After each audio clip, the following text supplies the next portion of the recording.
ये सब आप दोनों की एक चाल है मुझे फंसाने के लिए। कप्तान की ये बात सुन शिखर और रवि की मानो दिल की धड़कनें रुक गई हो।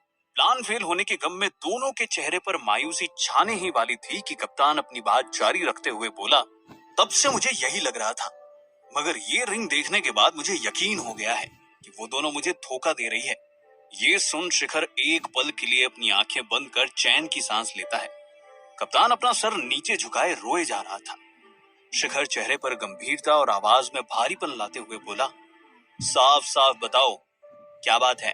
कप्तान धीमी सी आवाज में कहता है, मुझसे बहुत बड़ी गलती हुई है सर, किसी अनजान पर भरोसा करके। शिखर कहता है, इस गलती का प्रायश्चित करने का बस एक मौका मिलेगा तुम्हें।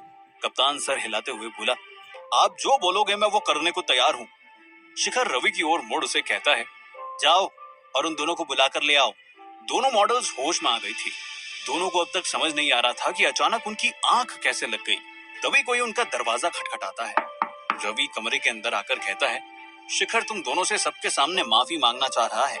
डेक पर सब तुम्हारा इंतजार कर रहे हैं। शिखर की पार्टी में आए सारे मेहमानों के साथ स्टाफ भी इंतजार कर रहे हैं। सबको बुलाया गया है। एरिका और निधि भी वहां आती हैं और उन्हें देखकर शिखर आगे बढ़ते हुए कहता है, आखिरकार जिनका सब इंतजार कर रहे थे वो आ ही गए। शिखर निधि का हाथ पकड़ डेक के बीचों बीच लाता है और सबका ध्यान अपनी ओर आकर्षित करते हुए कहता है, कल रात इस डेक पे जो भी हुआ, मैंने नशे की हालत में जो भी किया, उसके लिए मैं आप सबसे माफी मांगना चाहता हूँ। शिखर अपनी आवाज भारी करते हुए बोला, खासकर निधि और एरिका से, जिनको मैंने सबसे ज्यादा चोट पहुंचाई। मैं ये बात आप सबके सामने कबूल करना चाहता हूँ कि कल नशे की हालत में मैंने निधि के साथ जबरदस्ती करने की कोशिश की थी और शहर के पास पहुंचते ही मैं पुलिस के सामने अपना गुनाह भी कबूलने वाला हूँ। कल जो हुआ वो बदल तो नहीं सकता, बस माफी मांग सकता हूँ। शिखर निधि का हाथ अपने हाथ में पकड़ते हुए उससे पूछता है, क्या कल जो भी हुआ उसके लिए तुम मुझे माफ कर पाओगी? निधि बिना कुछ बोले ही हामी भरते हुए अपना सर हिलाती है। निधि को कुछ समझ नहीं आ रहा शिखर आखिर क्या करना चाहता है। मुझे पता है माफी मांगना काफी नहीं, इसलिए अपनी तरफ से एक छोटा सा तोहफा भी देना चाहूंगा इन्हें। शिखर ये बोल कप्तान की तरफ इशारा करता है। शिखर के इशारे पर कप्तान अपने हाथ में बैग लिए हुए निधि की ओर बढ़ने लगता है। ये देख वहां खड़े सभी हैरान हो जाते हैं। एरिका को भी ये समझ नहीं आ रहा था कि शिखर भला सबके सामने उन्हें पैसे क्यों देना चाह रहा था। अनन्या बगल में खड़ी बबीता से पूछती है, ये क्या हो गया शिखर को?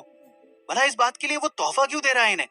बबीता भी दूसरी ओर नजर फेर तंज कसते हुए कहती है, बैग में जरूर पैसे होंगे, सबके सामने उन्हें पैसे दे रहा है, उन्हें अपना मुंह बंद रखने के लिए। हिम्मत तो देखो इसकी।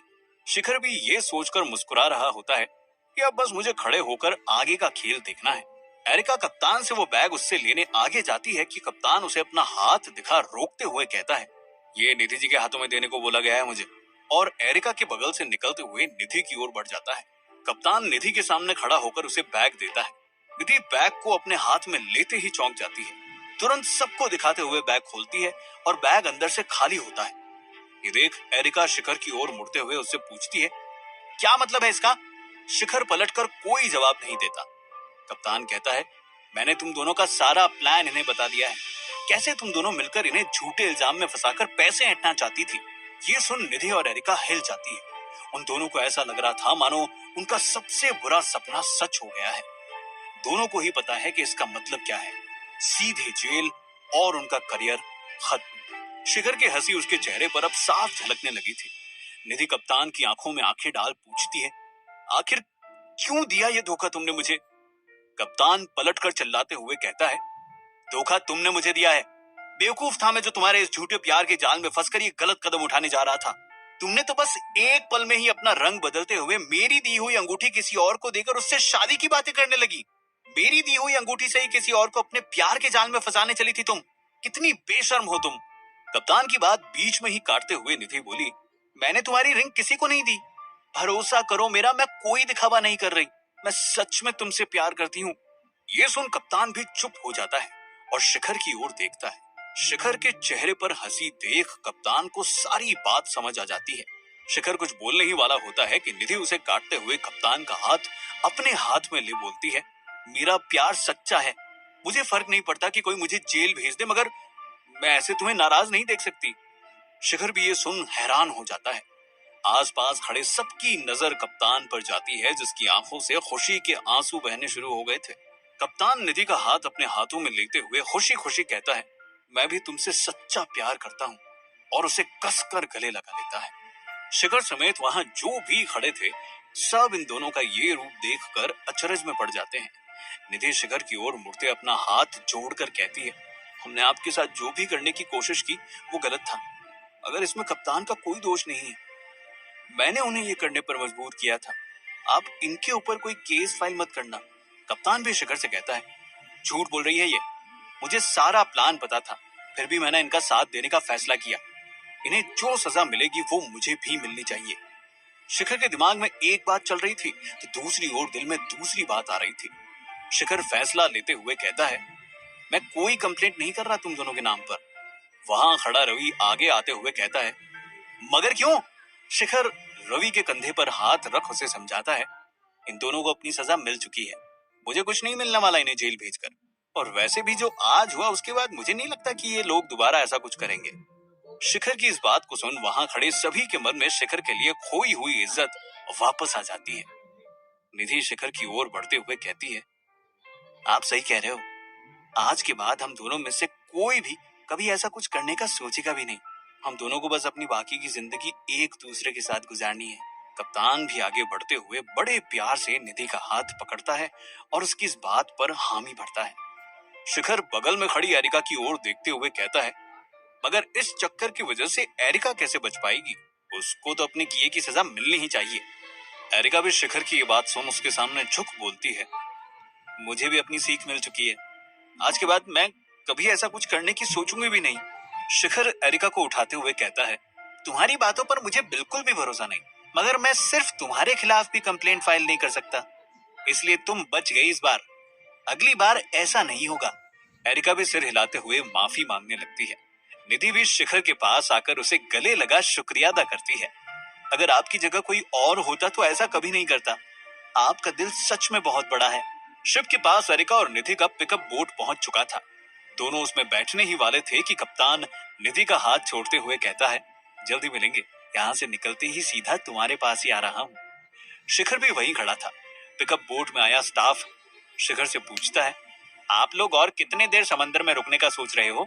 शिखर उस स्टाफ की ओर देखता है और स्टाफ अपनी बात जारी रखता है, दूर एक तूफान आया हुआ है, इसी डर में बाकी सब भी वापस किनारे की तरफ जा रहे हैं। अच्छा होगा अगर आप लोग भी समय से पहले यहाँ से किनारे की ओर निकल जाएं। कप्तान आश्वासन देते हुए कहता है, हम तूफान की उल्टी दिशा में जा रहे हैं, कोई दिक्कत नहीं होनी चाहिए हमें। एरिका और निधि वहां से रवाना हो जाते हैं और शिखर वापस डेक पर पहुंचता है जहां सब उसका इंतजार कर रहे थे। शिखर को आते देख अनन्या कहती है, माफी के बिल्कुल भी लायक नहीं थे वो दोनों, मेरी मानो तो सीधा जेल भिजवाना था उन्हें। शीला सामने खड़े शिखर को देखकर कहती है, तुमने जो भी किया सही किया, और मुझे नहीं लगता इस पर और बात बढ़ाने का कोई भी फायदा है। ये सुन अनन्या एक तीखी नजर से शीना की ओर देखती है। बबीता भी खड़ी होते हुए कहती है, हमें वापस चलना चाहिए, एक पे एक मुसीबतें आई जा रही है लगातार इस पार्टी में।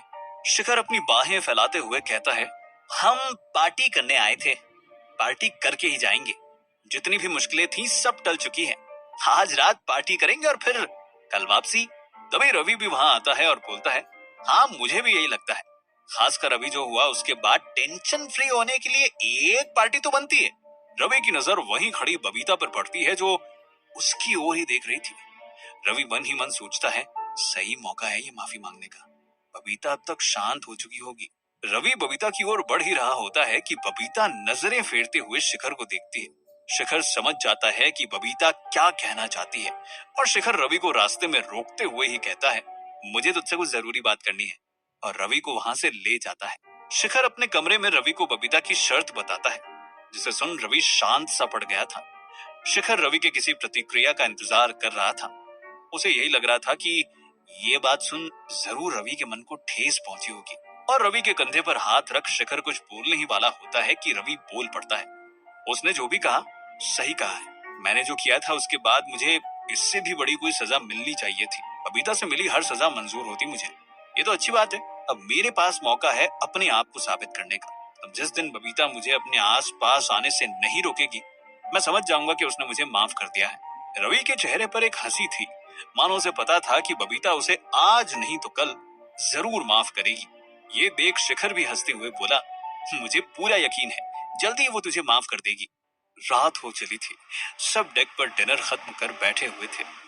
एक साथ डेक के जमीन पर लेटे सभी तारों से भरा आसमान देख रहे थे। सब बस इस पल में खोए हुए थे। रात का समय, ठंडी सुनहरी हवा और समंदर के लहरों की मदहोश कर देने वाली आवाज जैसे मानो सबको अपनी ओर खींच रही थी। डेक की जमीन पर लेटा रवि उठते हुए कहता है, बहुत एंजॉय कर लिया हमने ऐसे। शराब के बिना पार्टी में मजा ही नहीं आ रहा है। और कुछ नहीं तो कम से कम कोई गाना ही गा दो।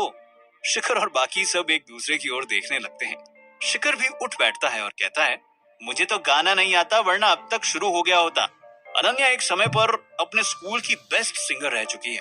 अनन्या को ये सही मौका लगता है शिखर को इम्प्रेस करने का और शीना को नीचा दिखाने का। वो तुरंत बोल पड़ती है, क्या ना एक गाने का कंपटीशन हो जाए मेरे और शीना के बीच। शीना झिझकते हुए कहती है, मुझे भी गाना नहीं आता। अनन्या शीना के हाथ पर हाथ रख बोलती है, कम ऑन, मुझे भी गाना थोड़ी ना आता है। मैं तो बस एक दोस्ती में कंपटीशन की बात कर रही हूँ। ये सुन बबीता, शिखर और रवि भी शीना को मनाने की कोशिश करने लगते हैं।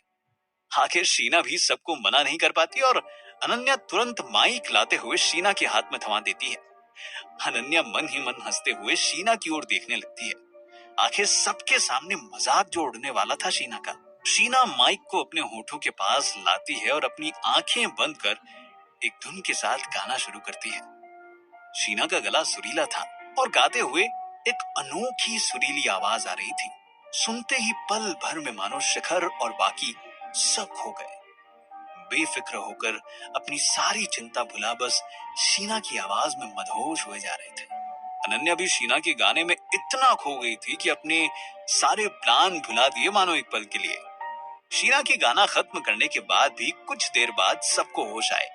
शिखर जो चुपके से शीना का गाना रिकॉर्ड कर रहा था, उसकी तारीफ करते हुए कहता है, तुम्हें तो कॉन्सर्ट्स करने चाहिए। तुम डीजे के साथ गाना भी क्यों नहीं शुरू करती। ये सुन शीना मानो किसी सदमे में चली जाती है। वो सारी बातें जो वो हमेशा के लिए भुलाना चाहती थी उसके सामने आ जाती है। उस महिला का फोन, वो अतीत, उसे लगता है कि आज वो राज सबके सामने निकल ही जाएगा जिसे छिपाने के लिए उसने क्या कुछ नहीं किया था। क्या था शीना का राज? क्या होगा जब सबके सामने आएगा ये राज? जानने के लिए सुनते रहिए मिलेनियर डिलीवरी बॉय।